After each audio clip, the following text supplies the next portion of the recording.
मेरा नाम डॉक्टर राजेश है और मैं जो कहानी आपको सुनाने जा रहा हूँ वो मेरे जूनियर डॉक्टर अरविंद के साथ घटी थी। आज भी जब मैं उस घटना को याद करता हूँ तो मेरी रीढ़ में एक ठंडक दौड़ जाती है। ये कहानी उस पोस्टमार्टम रूम की है जहाँ मैंने अपनी मेडिकल करियर के 15 साल बिताए हैं। पर उस रूम में एक ऐसी चीज़ थी जिसके बारे में हम सब जानते थे, पर कभी किसी ने गंभीरता से नहीं लिया जब तक कि अरविंद की बारी नहीं आई। दिसंबर की वो सर्द शाम थी जब अरविंद पहली बार हमारे सरकारी अस्पताल के पोस्टमार्टम विभाग में आया था। नई पोस्टिंग, नया शहर और एक नई शुरुआत की उम्मीद लिए मैं उस दिन उसे रूम दिखा रहा था। पोस्टमार्टम रूम हमेशा ठंडा रहता है, चाहे बाहर कितनी भी गर्मी क्यों ना हो। ये ठंडक सिर्फ एयर कंडीशनिंग की वजह से नहीं होती। यहाँ एक अजीब सी नमी है, एक भारीपन है जो आपकी सांसों में घुल जाता है। जब आप यहाँ पहली बार आते हैं तो लगता है जैसे कमरा ही आपको परख रहा हो। अरविंद एक होनहार डॉक्टर था। दिल्ली के अच्छे मेडिकल कॉलेज से पास हुआ था। आत्मविश्वास से भरा, तर्कशील और विज्ञान में पूरा यकीन रखने वाला। जब मैंने उसे रूम के अंदर ले जाकर सारी चीज़ें दिखाई, स्टील की टेबलें, ग्लास की अलमारियाँ जहाँ औजार रखे रहते हैं, फॉर्मेलिन की बोतलें और कोने में रखी वो पुरानी लकड़ी की कुर्सी, तो उसने सब कुछ बड़े ध्यान से देखा। ये कुर्सी यहाँ क्यों है सर? अरविंद ने पूछा था, उस लकड़ी की कुर्सी की तरफ इशारा करते हुए। सच कहूँ तो वो कुर्सी वाकई थोड़ी अलग थी। बाकी सब चीज़ें मॉडर्न थीं, मेटल और प्लास्टिक की, पर वो कुर्सी पुरानी लकड़ी की थी, शीशम की शायद। उस पर हल्की नक्काशी थी जो अब घिस चुकी थी। कुर्सी की बाहें चिकनी हो चुकी थीं, जैसे सालों से कोई उन्हें पकड़ता आया हो। उसके पाए थोड़े टेढ़े थे पर मजबूत। देखने में वो बेढंगी लग रही थी बाकी आधुनिक उपकरणों के बीच। मैंने हंसते हुए कहा था, अरे ये तो बहुत पुरानी है। सुना है कि ये अस्पताल बनने के समय से ही यहाँ है। पुराने लोग कहते हैं कि इस पर मत बैठना, कहते हैं ये मनहूस है। मैंने मजाकिया लहजे में कहा था ताकि अरविंद के मन में कोई डर न बैठे। आखिर वो पहला दिन था उसका। अरविंद ने मुस्कुराते हुए कहा, सर आप भी, ये सब अंधविश्वास है। मैं तो साइंस में विश्वास करता हूँ। उसकी आवाज़ में एक आत्मविश्वास था जो मुझे अच्छा लगा। मैंने सोचा, चलो अच्छा है, कम से कम डरपोक तो नहीं है। पहले कुछ दिन बिल्कुल नॉर्मल बीते। अरविंद अपना काम बखूबी कर रहा था। उसकी रिपोर्ट्स अच्छी थीं। पोस्टमार्टम की प्रक्रिया में वो कुशल था। रात की ड्यूटी भी उसे मिलने लगी थी। जनवरी के पहले हफ्ते में उसकी पहली नाइट ड्यूटी लगी। उस रात एक दुर्घटना में मरे हुए 2 शवों को लाया गया था। काम लंबा चला। रात के करीब 2 बजे तक अरविंद काम में लगा रहा। पोस्टमार्टम पूरा करना, रिपोर्ट लिखना, सब कुछ। जब काम खत्म हुआ तो वो थक चुका था। उसकी आंखें बोझिल हो रही थीं। उसने सोचा थोड़ी देर आराम कर लेता हूं। चारों तरफ नजर दौड़ाई तो कोई कुर्सी नहीं दिखी, बस वही लकड़ी की कुर्सी कोने में रखी थी। अरविंद ने एक पल सोचा। उसे मेरी बात याद आई, पर थकान इतनी ज्यादा थी कि उसने सोचा, अरे इतना क्या हो जाएगा, बस 10 मिनट बैठूंगा। और वो अनजाने में उसी कुर्सी पर बैठ गया। अगली सुबह जब मैं ड्यूटी पर आया तो अरविंद का चेहरा देखकर मैं चौंक गया। उसकी आंखों के नीचे काले घेरे थे, चेहरा पीला पड़ा हुआ था और वो बार बार पीछे मुड़कर देख रहा था जैसे किसी को ढूंढ रहा हो। क्या हुआ अरविंद, तबीयत ठीक नहीं लग रही? मैंने पूछा। वो एक पल के लिए रुका, फिर बोला, सर कुछ नहीं, बस थकान है। लेकिन उसकी आवाज़ में एक कंपन था जो मैंने महसूस किया। रात को कुछ हुआ क्या? मैंने आगे पूछा। अरविंद ने एक गहरी सांस ली। सर वो कुर्सी। उसने रुककर पीछे की तरफ देखा। मैं उस पर बैठ गया था। मेरा दिल धक से रह गया। क्या अरविंद, तुमने उस पर बैठा? मैंने तो तुम्हें मना किया था। सर मुझे लगा कि वो बस एक कहानी है, पर रात जो हुआ, उसकी आवाज़ टूट गई। उसने अपनी कनपट्टी पर हाथ रखा। जब मैं बैठा तो पहले तो कुछ भी अजीब नहीं लगा, पर फिर मुझे लगा जैसे कमरा सिकुड़ रहा हो, दीवारें पास आ रही हों, हवा इतनी भारी हो गई कि सांस लेना मुश्किल हो गया। मैं ध्यान से सुन रहा था। अरविंद की आंखों में एक सच्चाई थी जो मुझे परेशान कर रही थी। फिर अचानक मुझे सीने में एक तेज जकड़न महसूस हुई, जैसे कोई मेरी छाती को दबा रहा हो।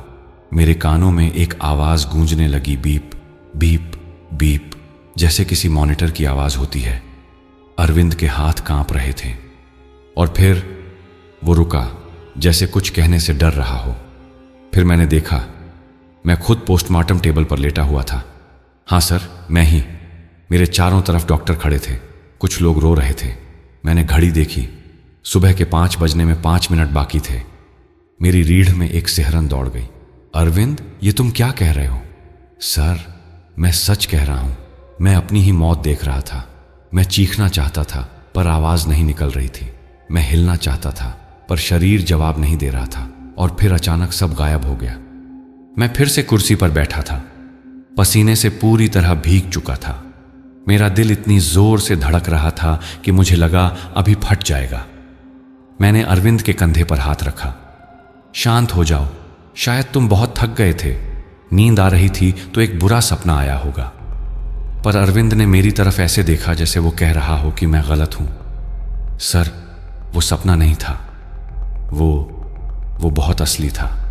इतना असली कि मैं अब भी उस दर्द को महसूस कर सकता हूं। मैंने उसे घर भेज दिया। जाओ, आराम करो, कल बात करेंगे।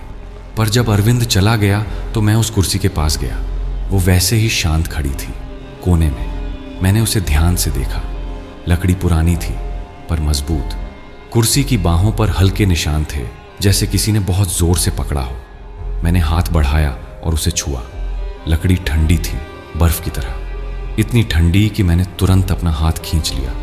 उस दिन के बाद से मैंने अरविंद को बदलते हुए देखा। वो पहले जैसा आत्मविश्वासी नहीं रहा था। उसकी नजरें बार बार उस कुर्सी की तरफ जाती। और सबसे अजीब बात यह थी कि अब वो उस रूम में अकेला नहीं रहना चाहता था। जैसे उसे किसी चीज का डर लग गया हो। एक ऐसी चीज का जिसे वो देख नहीं सकता पर महसूस जरूर कर सकता है। मैंने उस रात पुराने रिकॉर्ड्स देखने शुरू किए। पता लगाना चाहता था कि उस कुर्सी का इतिहास क्या है। और जो मुझे मिला वो सुनकर मेरी नींद उड़ गई। पिछले 20 सालों में इस रूम में काम करने वाले 7 डॉक्टरों की मौत हो चुकी थी। 7 की मौत रहस्यमय थी। किसी को दिल का दौरा पड़ा, किसी को ब्रेन हेमरेज हुआ, किसी के फेफड़े फेल हो गए। पर सबकी मौत एक चीज में सामान थी। सबकी मौत ड्यूटी के दौरान हुई थी।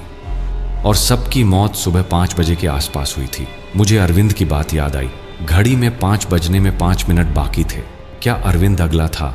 उस रात मैं सो नहीं पाया। मेरे दिमाग में बस एक ही सवाल घूम रहा था, अरविंद को बचाना है, पर कैसे? एक ऐसी चीज से कैसे बचाया जाए जिसे हम समझ ही नहीं पाते? अरविंद ने उस रात के बाद पूरे 2 दिन छुट्टी ली। मैंने उससे कहा था कि आराम करो, खुद को संभालो। पर जब वो तीसरे दिन ड्यूटी पर वापस आया तो मैंने देखा कि उसकी हालत और खराब हो गई थी। उसके चेहरे पर एक अजीब सा तनाव था।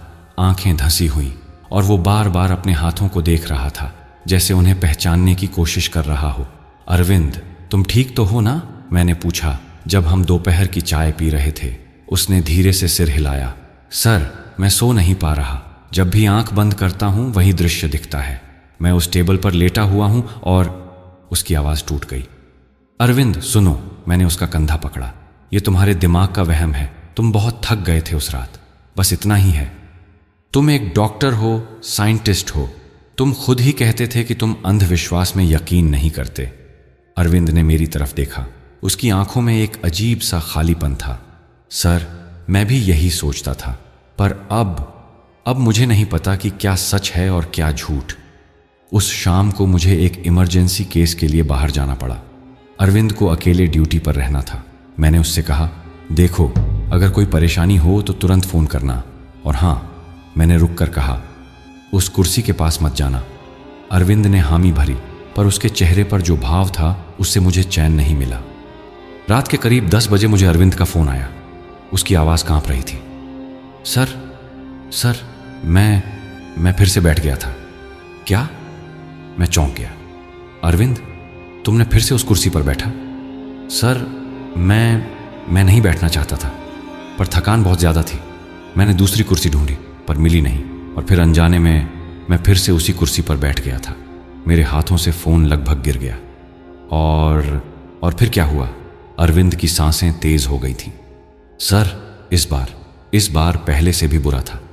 जैसे ही मैं बैठा, मुझे लगा जैसे किसी ने मेरे फेफड़ों से हवा निकाल दी हो। मैं सांस नहीं ले पा रहा था। मेरी छाती में इतना दर्द हुआ कि मैं चीखना चाहता था, पर आवाज ही नहीं निकल रही थी। अरविंद, शांत हो जाओ, गहरी सांस लो। पर अरविंद रुका नहीं। सर, इस बार दर्द पहले से बहुत ज्यादा था। मेरे पैर सुन्न हो गए। मुझे लगा मेरा दिल अब फट जाएगा। और फिर वही दृश्य शुरू हुआ। मैं फिर से उस टेबल पर लेटा था, पर इस बार क्या? इस बार दर्द साफ था सर, बिल्कुल साफ। मुझे छाती में जलन महसूस हो रही थी, फेफड़ों में जैसे पानी भर गया हो। मैं खांस रहा था, पर कुछ बाहर नहीं आ रहा था। डॉक्टर मेरे चारों तरफ थे। एक डॉक्टर ने कहा, हम कुछ नहीं कर सकते, बहुत देर हो गई। मेरी सांस रुक गई। और घड़ी? 4 मिनट सर। इस बार घड़ी में 5 बजने में सिर्फ 4 मिनट बाकी थे। पहली बार 5 मिनट थे, अब 4। मैं फौरन अस्पताल की तरफ भागा। जब मैं पोस्टमार्टम रूम में पहुंचा तो अरविंद फर्श पर बैठा हुआ था, दीवार का सहारा लिए। उसका चेहरा पूरी तरह से सफेद हो गया था और वो कांप रहा था। मैंने उसे उठाया। चलो, मैं तुम्हें डॉक्टर के पास ले जाता हूं। नहीं सर, उसने मेरा हाथ पकड़ा। डॉक्टर कुछ नहीं कर सकता, ये कुछ और है, कुछ ऐसा जो मेडिकल साइंस से बाहर है। मैंने उसे कैंटीन में बिठाया और गर्म चाय मंगवाई। धीरे धीरे वो थोड़ा शांत हुआ। सर, मुझे समझ नहीं आ रहा कि ये हो क्या रहा है, उसने कहा, चाय का कप दोनों हाथों में पकड़े। पहली बार मुझे लगा कि शायद थकान की वजह से कोई हेलुसिनेशन हो गया, पर अब तो ये पैटर्न बन गया है। पहले 5 मिनट, फिर 4। क्या अगली बार 3 मिनट होंगे? मैं कुछ कहना चाहता था, पर शब्द नहीं मिल रहे थे, क्योंकि अरविंद का तर्क सही था। एक पैटर्न था, और अगर ये पैटर्न जारी रहा, अरविंद, तुम अब उस रूम में अकेले ड्यूटी नहीं करोगे, मैंने दृढ़ता से कहा। मैं प्रशासन से बात करूंगा, तुम्हारी ड्यूटी बदलवा देंगे। पर अरविंद ने सिर हिला दिया। सर, आप जानते हैं कि ये इतना आसान नहीं है। सरकारी अस्पताल है, पोस्टिंग बदलने में महीनों लग जाते हैं। और तब तक वो अधूरा छोड़कर चुप हो गया। पर हम दोनों जानते थे उसका क्या मतलब था। उस रात मैं अरविंद को अपने घर ले गया। मैंने सोचा कि कम से कम वो सुरक्षित रहेगा, पर रात भर अरविंद सो नहीं पाया। वो बस खिड़की के बाहर देखता रहा, कुछ सोचता रहा। सुबह जब मैं उठा तो उसने मुझसे कुछ अजीब सवाल पूछे। सर, अगर कोई अपनी मौत को पहले से देख सकता हो तो क्या वो उसे बदल सकता है? मैं सोच में पड़ गया। मुझे नहीं पता अरविंद, फिलॉसफी और साइंस दोनों में इस पर बहस होती रही है। कुछ लोग कहते हैं कि भाग्य पहले से तय होता है, कुछ कहते हैं कि हम अपना भविष्य खुद बनाते हैं। पर अगर मैं अपनी मौत को बार बार देख रहा हूं तो इसका मतलब क्या है? उसकी आवाज में निराशा थी। क्या यह तय है कि मैं मरूंगा? मैंने उसका कंधा पकड़ा। नहीं अरविंद, हम कुछ करेंगे, मैं तुम्हें अकेला नहीं छोड़ूंगा। पर मैं खुद नहीं जानता था कि हम क्या कर सकते हैं। मैं एक डॉक्टर था, न कि कोई तांत्रिक या पुजारी। मेरी पूरी ट्रेनिंग साइंस पर आधारित थी, पर अब जो हो रहा था वो साइंस से परे था। शाम को जब हम वापस अस्पताल गए तो मैंने अरविंद को प्रॉमिस करवाया कि वो उस कुर्सी के पास भी नहीं जाएगा। मैंने खुद उस कुर्सी को रूम से बाहर निकालने का सोचा, पर जब मैंने कोशिश की तो कुर्सी इतनी भारी थी कि मैं उसे हिला भी नहीं पाया, जबकि वो सिर्फ लकड़ी की थी। चपरासी रामू को बुलाया, वो भी हैरान रह गया। साहब, ये कुर्सी तो सालों से यहीं है, किसी ने इसे कभी हिलाया नहीं। क्यों नहीं हिलाया? मैंने पूछा। रामू ने इधर उधर देखा, फिर धीरे से बोला, साहब, पुराने लोग कहते थे कि इस कुर्सी को छूना नहीं चाहिए, ये अपनी जगह पर ही रहनी चाहिए। पर क्यों? रामू ने अपनी आवाज और नीची कर ली। साहब, कहते हैं कि ये कुर्सी एक पुल है, इस दुनिया और उस दुनिया के बीच। जो इस पर बैठता है वो दोनों दुनिया देख सकता है, अपना वर्तमान भी और अपना अंत भी। मेरी रीढ़ में फिर से वो ठंडक दौड़ गई। और अगर कोई बार बार बैठे तो? रामू ने अपना सिर हिलाया। तो हर बार वो अपनी मौत के और करीब पहुंचता है, जैसे कोई साया धीरे धीरे उसे अपनी तरफ खींच रहा हो। उस रात मैंने अरविंद को सब कुछ बता दिया। उसका चेहरा और भी पीला पड़ गया। तो मतलब ये सच है? मैं वाकई मरने वाला हूं?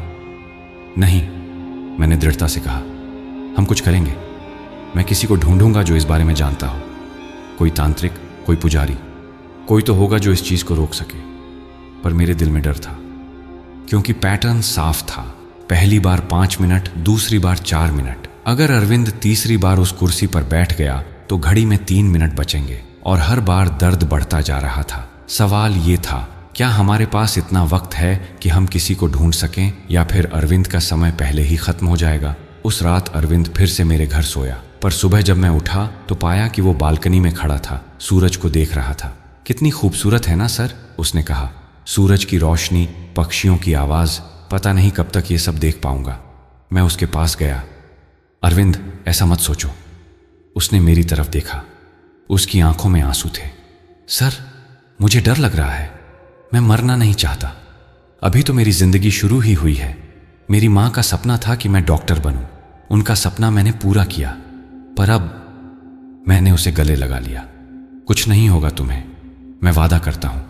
पर मुझे खुद नहीं पता था कि मैं ये वादा कैसे निभाऊंगा। उस दिन मैं पूरे शहर में घूमा, पुराने मंदिरों में गया, तांत्रिकों से मिला, पुजारियों से बात की, पर किसी के पास कोई जवाब नहीं था। कुछ ने कहा कि यह सिर्फ मन का वहम है। कुछ ने डरा दिया कि यह बहुत खतरनाक है। आखिर में एक बूढ़े पुजारी मिले। उन्होंने मेरी पूरी बात सुनी। बेटा, उन्होंने कहा, जो तुम बता रहे हो वो बहुत पुरानी विद्या है। इसे काल दर्शन कहते हैं। कुछ चीज़ें ऐसी होती हैं जो समय की सीमाओं को तोड़ देती हैं। वो कुर्सी ऐसी ही है। वो दिखाती है कि आगे क्या होने वाला है। तो क्या अरविंद को बचाया जा सकता है? पुजारी ने गहरी सांस ली। बचाया तो जा सकता है, पर इसकी कीमत बहुत बड़ी है। उसे अपने डर का सामना करना होगा पूरी तरह से, तभी वो इस चक्र को तोड़ सकता है। मतलब ये कि उसे उस कुर्सी पर फिर से बैठना होगा, जानबूझकर, और जो भी दिखे उसका डटकर सामना करना होगा। डर से नहीं भागना होगा, बल्कि उसे स्वीकार करना होगा। मेरा दिल बैठ गया। पर अगर वो तीसरी बार बैठेगा तो वो और करीब पहुंच जाएगा अपनी मौत के। पर यही एक रास्ता है। डर से भागने से मौत नहीं रुकती, उसका सामना करने से ही जीवन मिलता है। मैं वापस अस्पताल आया, अरविंद को सब कुछ बताया। उसने बहुत देर तक कुछ नहीं कहा, फिर आखिर में बोला, सर, मैं तैयार हूं, जो होना है हो जाए, पर मैं भागूंगा नहीं।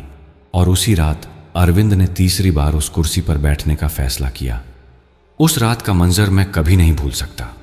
पोस्टमार्टम रूम में सन्नाटा था, बस एयर कंडीशनर की हल्की सी गूंज सुनाई दे रही थी। नियन की रोशनी में वो लकड़ी की कुर्सी और भी डरावनी लग रही थी। मैं, अरविंद और 2 और सीनियर डॉक्टर वहां मौजूद थे। मैंने सबको पूरी स्थिति बता दी थी।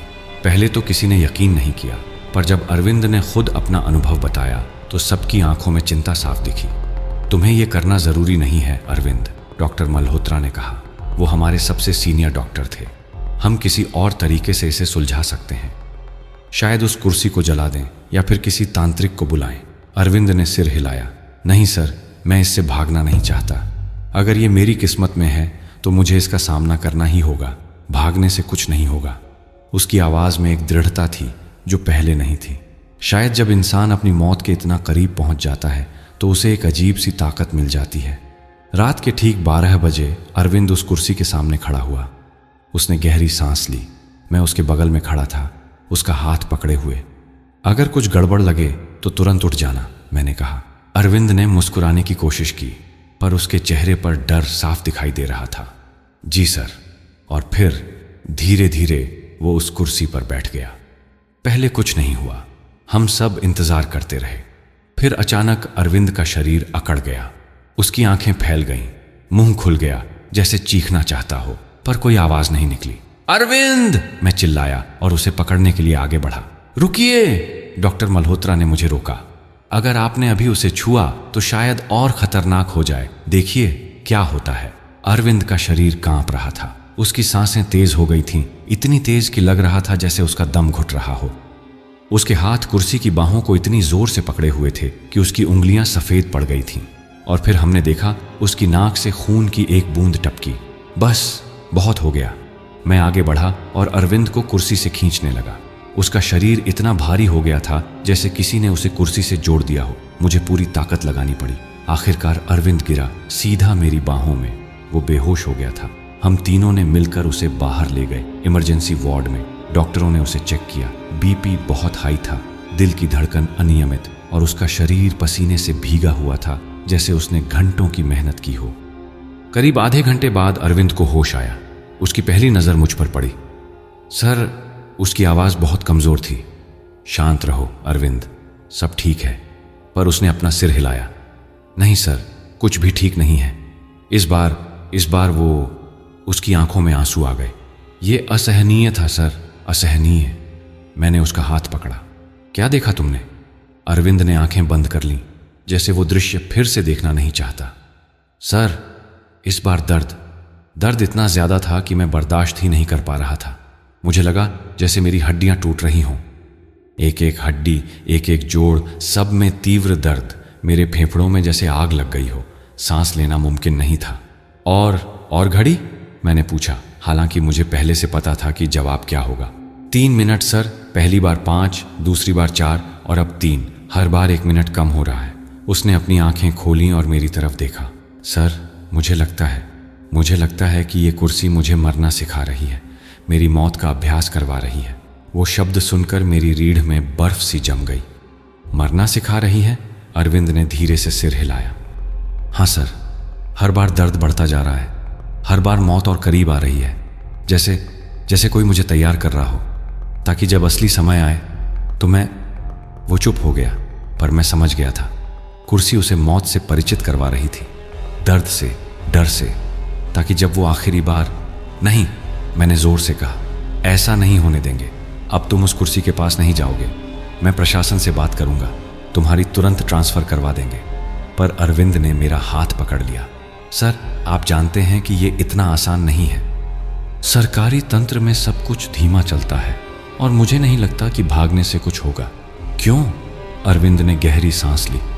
क्योंकि सर, इस बार जब मैं वहां था, उस दृश्य में मैंने सुना किसी को कहते हुए, एक आवाज बहुत धीमी, जैसे कानों में फुसफुसा रही हो। वो कह रही थी, भागोगे तो भी नहीं बचोगे, जो तय है वो होकर रहेगा।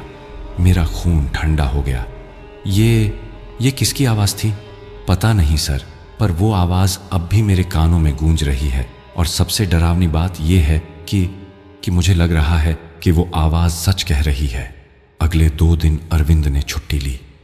मैंने उसे अपने घर पर ही रखा ताकि नजर रख सकूं, पर उसकी हालत दिन ब दिन खराब होती जा रही थी।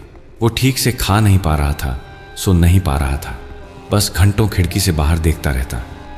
सर, मुझे बहुत डर लग रहा है, एक दिन उसने कहा। मुझे पता है कि अगली बार शायद 2 मिनट बचेंगे और उसके बाद 1 और फिर। अरविंद, ऐसा मत सोचो। पर सोचूं नहीं तो क्या करूं सर? मैं भागना चाहता हूं, पर पता है कि भाग नहीं सकता। मैं लड़ना चाहता हूं, पर लड़ूं किससे? एक ऐसी चीज से जो दिखती नहीं, जो छू नहीं सकते। उसकी आंखों में निराशा देखकर मेरा दिल टूट गया। मैं एक डॉक्टर था, पर अपने ही दोस्त को नहीं बचा पा रहा था। तीसरे दिन मुझे अस्पताल से फोन आया। चपरासी रामू था। साहब, वो कुर्सी। क्या हुआ उसे? साहब, वो हिल रही है अपने आप, और कमरे से एक अजीब सी आवाज आ रही है, जैसे कोई बुला रहा हो। मैं फौरन अस्पताल पहुंचा। जब मैं पोस्टमार्टम रूम के दरवाजे पर पहुंचा तो सच में एक अजीब सी आवाज सुनाई दी, जैसे हवा की सरसराहट, पर शब्दों में। और वो शब्द बार बार दोहराए जा रहे थे, अरविंद, अरविंद। मेरे रोंगटे खड़े हो गए। मैंने हिम्मत करके दरवाजा खोला। अंदर का दृश्य देखकर मैं सन्न रह गया। कुर्सी अपनी जगह पर थी, पर वो हल्के हल्के हिल रही थी, जैसे कोई अदृश्य व्यक्ति उस पर बैठा हो और हिला रहा हो।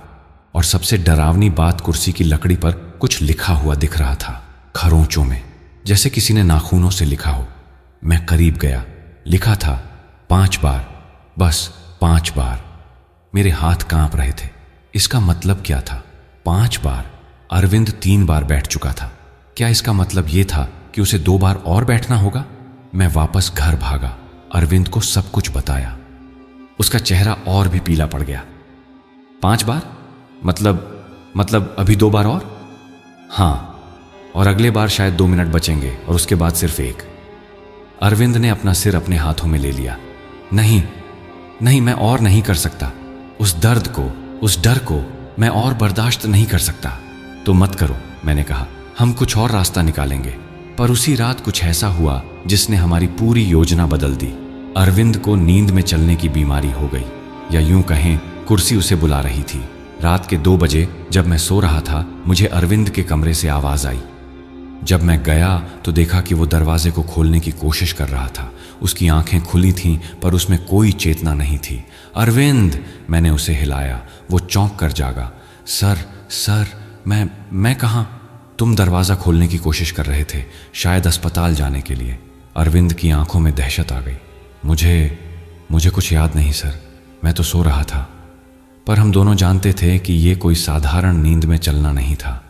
कुर्सी उसे खींच रही थी, उसे अपनी तरफ बुला रही थी। और सबसे डरावनी बात यह थी कि अब अरविंद के पास कोई विकल्प नहीं बचा था। चाहे वो चाहे या न चाहे, उसे उस कुर्सी पर वापस जाना ही होगा, क्योंकि अब कुर्सी उसे अपनी मर्जी से बुला सकती थी। अगली सुबह अरविंद ने मुझसे कहा, सर मुझे जाना होगा, चौथी बार और उसके बाद 5वीं बार। ये मेरी किस्मत है। पर अरविंद सर, अब कोई रास्ता नहीं है। ये कुर्सी मुझे छोड़ेगी नहीं और मैं नहीं चाहता कि मैं भागते भागते मरूं। मैं इसका सामना करूंगा, जो भी हो। उसकी आवाज में एक अजीब सी शांति थी, जैसे उसने अपनी किस्मत को स्वीकार कर लिया हो। उस रात हम फिर से पोस्टमार्टम रूम में इकट्ठे हुए। अरविंद, मैं और कुछ और डॉक्टर। चौथी बार बैठने से पहले अरविंद ने मुझे गले लगाया। सर, अगर मैं वापस नहीं आया तो मेरी माँ को बता देना कि मैं उन्हें बहुत प्यार करता था। मेरी आंखों में आंसू आ गए। कुछ नहीं होगा तुम्हें, तुम वापस आओगे। पर जब अरविंद उस कुर्सी पर बैठा तो जो हुआ वो हम सबकी कल्पना से परे था। चौथी बार अरविंद जब उस कुर्सी पर बैठा तो पूरा कमरा जैसे जम गया। हवा इतनी ठंडी हो गई कि हम सबकी सांसें भाप बनकर निकलने लगीं। नियन की रोशनी टिमटिमाने लगी और फिर एक अजीब सा अंधेरा कमरे में फैलने लगा। ये साधारण अंधेरा नहीं था, ये एक जीवित, सांस लेता हुआ अंधेरा था। अरविंद का शरीर पहले की तरह अकड़ गया, पर इस बार कुछ अलग था। उसके मुंह से एक चीख निकली, इतनी तीव्र, इतनी दर्द भरी कि हम सबके कानों में एक झंझनाहट हो गई। उसका शरीर कुर्सी पर ऐसे मुड़ने लगा जैसे किसी अदृश्य ताकत उसे मरोड़ रही हो। बस करो, उसे छोड़ दो, मैं चिल्लाया और आगे बढ़ा। पर मैं कुर्सी के पास पहुंच भी नहीं पाया कि एक अदृश्य दीवार से टकरा गया, जैसे कुर्सी के चारों तरफ कोई बैरियर हो। मैंने धक्का लगाया पर कुछ नहीं हुआ। राजेश, देखो। डॉक्टर मल्होत्रा ने मेरा कंधा पकड़ा और एक तरफ इशारा किया। मैंने देखा कमरे की दीवारों पर परछाइयां उभर रही थीं, धुंधली, अस्पष्ट परछाइयां, और वो सब कुर्सी की तरफ बढ़ रही थीं, जैसे वो इंतजार कर रही हों। अरविंद की चीखें तेज होती जा रही थीं। उसकी आंखों से खून की बूंदें टपक रही थीं, उसके नाक और कानों से भी। और सबसे डरावनी बात, उसके हाथ कुर्सी की बाहों में धंसते जा रहे थे, जैसे लकड़ी उसे निगल रही हो। नहीं, मैं फिर से धक्का लगाया। इस बार वो बैरियर टूट गया और मैं अरविंद तक पहुंच गया। मैंने उसे पकड़ा और पूरी ताकत से खींचा। अरविंद का शरीर इतना भारी हो गया था कि मैं अकेला उसे नहीं हिला पा रहा था। डॉक्टर मल्होत्रा और बाकी डॉक्टर भी आए। हम सब ने मिलकर खींचा। आखिरकार एक जोर की आवाज के साथ अरविंद कुर्सी से अलग हुआ। हम सब पीछे गिर गए। अरविंद बेहोश था। उसके पूरे शरीर से खून बह रहा था, आंखों से, नाक से, कानों से, यहां तक कि उसकी उंगलियों के नाखूनों से भी। हम उसे फौरन आईसीयू में ले गए। डॉक्टरों ने उसे स्टेबलाइज करने की पूरी कोशिश की। 2 घंटे की मेहनत के बाद उसकी हालत कुछ संभली। जब अरविंद को होश आया तो उसकी पहली प्रतिक्रिया चौंकाने वाली थी। वो बिस्तर पर बैठ गया, आंखें फाड़कर कमरे को देखने लगा। अरविंद, शांत हो जाओ, तुम सुरक्षित हो। मैंने उसका हाथ पकड़ा, पर उसने मेरी तरफ ऐसे देखा जैसे मुझे पहचान नहीं रहा हो। फिर धीरे धीरे उसकी आंखों में पहचान आई। सर, वो लोग। उसकी आवाज कांप रही थी। कौन लोग? जो उस कुर्सी में है, वो सब उसके शिकार हैं। डॉक्टर, मरीज, चपरासी, कितने लोग सर, सब उस कुर्सी में कैद हैं और वो सब मुझे बुला रहे थे। मेरी रीढ़ में फिर से वो ठंडक दौड़ गई। क्या कह रहे थे वो? अरविंद ने अपनी आंखें बंद कर लीं। वो कह रहे थे, आज जाओ, यहां दर्द नहीं है, यहां सिर्फ शांति है। पर सर, वो झूठ बोल रहे थे। मैं देख सकता था उनकी आंखों में। वहां सिर्फ पीड़ा थी, अंतहीन पीड़ा। और घड़ी? अरविंद ने अपनी आंखें खोली। 2 मिनट सर, 5 बजने में सिर्फ 2 मिनट बाकी थे। उसने मेरा हाथ जोर से पकड़ा। सर, अब बस एक बार और, 5वीं बार, और उसमें सिर्फ 1 मिनट बचेगा। और फिर वो चुप हो गया। हम दोनों जानते थे कि फिर क्या होगा। अगले 3 दिन बहुत अजीब थे। अरविंद शारीरिक रूप से तो ठीक हो रहा था, पर मानसिक रूप से वो टूट रहा था। वो खाना नहीं खाता था, बात नहीं करता था, बस घंटों एक जगह बैठा रहता, कुछ सोचता रहता। एक रात जब मैं उसके कमरे में गया तो पाया कि वो अपनी डायरी में कुछ लिख रहा था। क्या लिख रहे हो? मैंने पूछा। उसने मुस्कुराने की कोशिश की। अपनी कहानी सर। अगर मैं बच नहीं पाया तो कम से कम लोगों को पता तो चले कि क्या हुआ था। अरविंद, ऐसा मत सोचो। नहीं सर, उसने मुझे रोका। मुझे पता है कि 5वीं बार मैं नहीं बच पाऊंगा। कुर्सी ने मुझे तैयार किया है दर्द के लिए। मौत के लिए। हर बार दर्द बढ़ा, हर बार मौत करीब आई। अब बस आखिरी कदम बाकी है। मैं उसके बगल में बैठ गया। तो क्या तुमने हार मान ली? अरविंद ने गहरी सांस ली। नहीं सर, हार नहीं मानी, पर स्वीकार कर लिया है। फर्क है दोनों में। मैं अपनी किस्मत से लड़ नहीं सकता, पर उसे गरिमा के साथ स्वीकार कर सकता हूं। उसके शब्द सुनकर मेरी आंखों में आंसू आ गए। ये वही अरविंद था जो कुछ हफ्ते पहले जीवन से भरा हुआ आत्मविश्वासी था। और अब चौथे दिन कुछ अजीब होने लगा। अरविंद ने बताया कि उसे हर वक्त एक आवाज सुनाई दे रही है, एक फुसफुसाहट जो कभी बंद नहीं होती। क्या कह रही है वो आवाज? मैंने पूछा। वो मुझे समझा रही है सर। कह रही है कि डरो मत, दर्द सिर्फ एक पल के लिए होगा और फिर सब शांत हो जाएगा, हमेशा के लिए। अरविंद, ये कुर्सी तुम्हें बहका रही है, उसकी मत सुनो। पर अरविंद ने अपना सिर हिलाया। सर, मुझे नहीं लगता कि यह बहकावा है। मुझे लगता है कि यह कुर्सी एक नियम का पालन करती है, और उस नियम के मुताबिक हर वो व्यक्ति जो उस पर बैठता है उसे 5 बार की यात्रा पूरी करनी होती है। पहले 4 बार वो तुम्हें तैयार करती है, तुम्हें मौत से परिचित करवाती है, और पांचवीं बार वो तुम्हें ले लेती है। मैंने उसकी बात पूरी की। अरविंद ने धीरे से सिर हिलाया। उसी रात मुझे एक पुराने रिकॉर्ड मिले, अस्पताल के आर्काइव में, साल 1965 के। उसमें एक डॉक्टर का नोट था, डॉक्टर सुब्रमण्यम का। उन्होंने लिखा था, ये कुर्सी एक प्राचीन श्मशान से लाई गई थी, जहां मृत्यु के देवता की पूजा होती थी। कहते हैं कि जो इस पर बैठता है वो मृत्यु के देवता के करीब पहुंचता है। 5 बार की यात्रा, जन्म से मृत्यु तक के 5 चरण। हर चरण में दर्द बढ़ता है, डर बढ़ता है, पर आखिरी चरण में सब खत्म हो जाता है। व्यक्ति स्वीकार कर लेता है और फिर कुर्सी उसे अपने साथ ले जाती है, उस दुनिया में जहां से कोई वापस नहीं आता। डॉक्टर सुब्रमण्यम ने आखिर में लिखा था, मैं 3 बार बैठ चुका हूं, अब 2 बार और बचे हैं। मुझे पता है कि मैं नहीं बच पाऊंगा। ये नोट मैं आने वाली पीढ़ियों के लिए छोड़ रहा हूं। उस कुर्सी को जलाओ, नष्ट करो, नहीं तो वो और शिकार बनाती रहेगी। मैंने पूरी फाइल पढ़ी। डॉक्टर सुब्रमण्यम की मौत 15 जनवरी 1965 को हुई थी, पोस्टमार्टम रूम में, सुबह 5 बजे। मेरे हाथ कांप रहे थे। इसका मतलब साफ था, कुर्सी का नियम सच था। और अरविंद, मैं फौरन अरविंद के पास गया, उसे सब कुछ बताया। उसने शांति से सुना, फिर बोला, सर, डॉक्टर सुब्रमण्यम सही थे, कुर्सी को नष्ट करना होगा, पर उससे पहले क्या? उससे पहले मुझे 5वीं बार बैठना होगा, मेरी यात्रा पूरी करनी होगी। नहीं अरविंद, हम कुर्सी को अभी जला देते हैं, तुम्हें बैठने की जरूरत नहीं। पर अरविंद ने मुस्कुराते हुए कहा, सर, अगर मैं नहीं बैठा तो कुर्सी मुझे खींच लेगी, जैसे उस रात नींद में खींच रही थी। मैं भागकर कहां जाऊंगा? नहीं, मुझे इसका सामना करना होगा, सीधे, बिना डर के। उसकी आवाज में एक अजीब सी स्थिरता थी, जैसे उसने अपना फैसला कर लिया हो। अगले 2 दिन अरविंद ने अपने आप को तैयार किया। उसने अपनी मां को फोन किया, उनसे बात की, उसने अपने दोस्तों को मैसेज किए, उसने अपनी डायरी पूरी की, और सबसे महत्वपूर्ण, उसने अपने डर को स्वीकार कर लिया। सर, मैं डरा हुआ हूं, उसने मुझसे कहा, पर अब वो डर मुझे नहीं रोकेगा। मैं जानता हूं कि 5वीं बार क्या होगा, पर मैं भागूंगा नहीं। 5वें दिन की रात जब हम फिर से पोस्टमार्टम रूम में इकट्ठे हुए तो मुझे लगा जैसे समय रुक गया हो। कुर्सी वहां खड़ी थी, शांत, इंतजार करती हुई। अरविंद ने मुझे देखा। सर, शायद ये आखिरी बार है। नहीं अरविंद, मैं नहीं होने दूंगा। उसने मेरा हाथ पकड़ा। सर, कुर्सी को जला देना, मेरे बाद कोई और शिकार नहीं बनना चाहिए। और फिर वो उस कुर्सी की तरफ बढ़ा। वो रात मैं कभी नहीं भूल सकता। उस रात का हर पल, हर सांस, हर धड़कन मेरी याद में आज भी जीवित है। जब अरविंद उस कुर्सी की तरफ बढ़ा तो मुझे लगा जैसे वो अपनी मौत की तरफ चला जा रहा हो, और शायद ऐसा ही था। पोस्टमार्टम रूम में सन्नाटा था।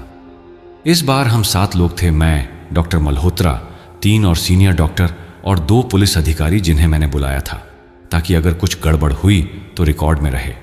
सब जानते थे कि आज कुछ बहुत ही असामान्य होने वाला है। अरविंद कुर्सी के सामने खड़ा हुआ। उसने एक गहरी सांस ली।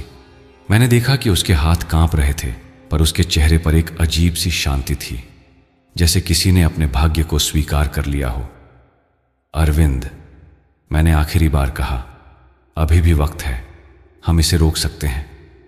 उसने पीछे मुड़कर मुझे देखा। उसकी आंखों में कोई डर नहीं था, सिर्फ एक गहरी समझ थी। नहीं सर, कुछ चीजें टल नहीं सकती, बस स्वीकार की जा सकती हैं। और फिर धीरे धीरे बहुत ही सावधानी से वो उस कुर्सी पर बैठ गया। पहले कुछ सेकंड तक कुछ नहीं हुआ, बस सन्नाटा। फिर अचानक पूरा कमरा कांपने लगा। दीवारों से अजीब सी आवाजें आने लगीं, जैसे कोई रो रहा हो, चीख रहा हो, गिड़गिड़ा रहा हो। नियन की लाइटें बुझ गईं और कमरे में सिर्फ हमारे टॉर्च की रोशनी बची। अरविंद का शरीर पहले की तरह अकड़ गया, पर इस बार कुछ अलग था। उसके चेहरे पर दर्द नहीं था, बल्कि एक अजीब सी शांति थी, जैसे वो किसी गहरी नींद में हो। अरविंद! मैं चिल्लाया, पर कोई जवाब नहीं आया। तभी हमने देखा कुर्सी की लकड़ी चमकने लगी थी, एक अजीब सी मध्यम नीली रोशनी। और उस रोशनी में हम देख सकते थे कई चेहरे, धुंधले अस्पष्ट चेहरे जो कुर्सी में कैद थे, और वो सब अरविंद की तरफ देख रहे थे, जैसे स्वागत कर रहे हों। मैं आगे बढ़ा, पर डॉक्टर मल्होत्रा ने मुझे रोक लिया। रुकिए, देखिए क्या हो रहा है। अरविंद की आंखें बंद थीं, पर उसके होंठ हिल रहे थे, जैसे वो कुछ कह रहा हो। मैंने कान लगाकर सुनने की कोशिश की। बहुत धीमी आवाज में वो कुछ बड़बड़ा रहा था। मैं तैयार हूं, मैं स्वीकार करता हूं, मुझे डर नहीं है। और फिर अचानक उसकी आंखें खुल गईं, पर वो आंखें अरविंद की नहीं थीं। वो पूरी तरह से सफेद हो गई थीं, जैसे कोई और उसके शरीर में देख रहा हो। उसने अपना सिर घुमाया और मुझे देखा। एक मुस्कान उसके चेहरे पर आई। राजेश सर, उसकी आवाज आई, पर वो आवाज बदल गई थी, गहरी, गूंजती हुई। मैं अब समझ गया, कुर्सी का नियम। अरविंद, तुम ठीक हो? हाँ सर, पहली बार मैं पूरी तरह से ठीक हूं। उसने अपना हाथ उठाया और कुर्सी की बांह को छुआ। ये कुर्सी सिर्फ मौत नहीं दिखाती, ये जीवन की पूरी यात्रा दिखाती है। 5 चरण: जन्म, बचपन, जवानी, बुढ़ापा और मौत। हर बार मैं एक चरण गुजर रहा था। हर बार दर्द था, क्योंकि हर चरण में दर्द होता है, पर साथ ही हर चरण में सुंदरता भी होती है। मैं कुछ समझ नहीं पा रहा था। अरविंद, तुम क्या कह रहे हो? सर, इस बार जब मैं बैठा तो कोई दर्द नहीं था, क्योंकि मैं तैयार था, मैंने स्वीकार कर लिया था। और अब उसने कुर्सी को देखा, फिर मुझे। अब मुझे घड़ी नहीं दिख रही, अब मुझे सिर्फ शांति दिख रही है। तभी कमरे में एक तेज रोशनी आई, इतनी तेज कि हम सब ने अपनी आंखें बंद कर ली। जब हमने खोली तो अरविंद कुर्सी से उठ चुका था। वो वहां खड़ा था, सामान्य, जीवित। अरविंद! मैं उसकी तरफ भागा और उसे गले लगा लिया। तुम ठीक हो? तुम बच गए? उसने मुस्कुराते हुए कहा। हाँ सर, मैं बच गया, पर सिर्फ इसलिए क्योंकि मैंने भागने की कोशिश नहीं की। मैं डरा नहीं, मैंने जो देखा उसे स्वीकार किया। हम सब राहत की सांस ली। डॉक्टरों ने अरविंद को चेक किया, वो बिल्कुल ठीक था। कोई चोट नहीं, कोई खून नहीं, जैसे पिछली 4 बार की घटनाएं झूठी हों। पर जब हमने कुर्सी को देखा तो वो बदल गई थी। उसकी लकड़ी पर नए निशान थे, और सबसे अजीब बात, कुर्सी अब और भारी नहीं थी। हम उसे आसानी से उठा सकते थे। क्या करें इसका? डॉक्टर मल्होत्रा ने पूछा। मैंने अरविंद को देखा। उसने कहा, इसे जला दें सर, जैसा डॉक्टर सुब्रमण्यम ने कहा था। अब इसका काम पूरा हो गया।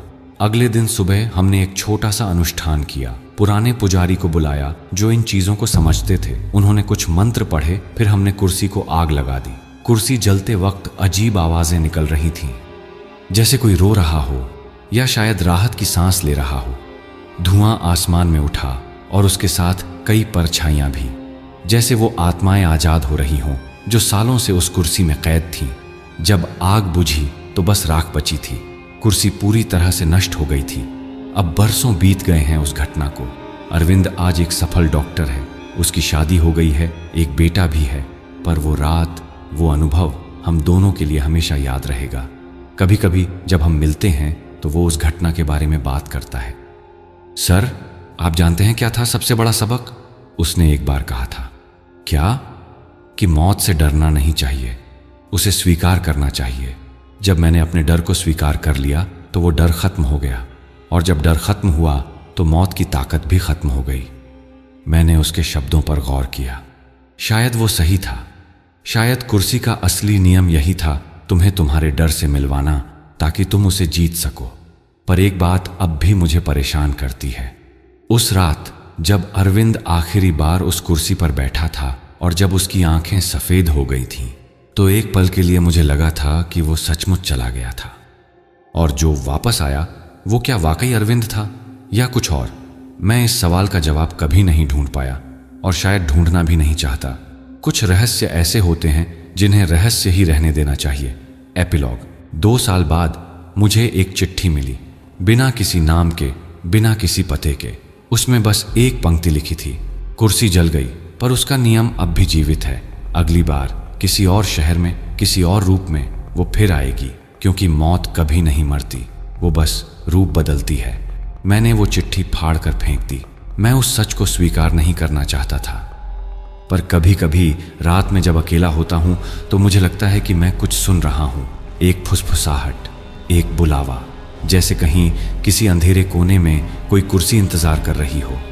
अगले शिकार का समाप्त, या शायद नहीं, लेखक का नोट। ये कहानी मेरे अनुभव पर आधारित है। हाँ, मैं डॉक्टर राजेश हूँ और अरविंद मेरा जूनियर था। आज भी जब मैं किसी पुरानी कुर्सी को देखता हूँ तो मुझे वो रात याद आ जाती है। कुछ चीज़ें साइंस से परे होती हैं, कुछ रहस्य ऐसे होते हैं जिनकी कोई व्याख्या नहीं होती, और कुछ कुर्सियाँ सिर्फ बैठने के लिए नहीं होती, वो इंतज़ार करने के लिए होती है अगले शिकार का। तो दोस्तों, ये थी पोस्टमार्टम रूम की कुर्सी की पूरी कहानी। अगर आपको ये कहानी पसंद आई तो ज़रूर बताइएगा। और हाँ, अगर आप कभी किसी पुरानी अकेली पड़ी कुर्सी को देखें तो उस पर बैठने से पहले 2 बार ज़रूर सोचिएगा, क्योंकि कुछ कुर्सियाँ आपका इंतज़ार कर रही होती हैं।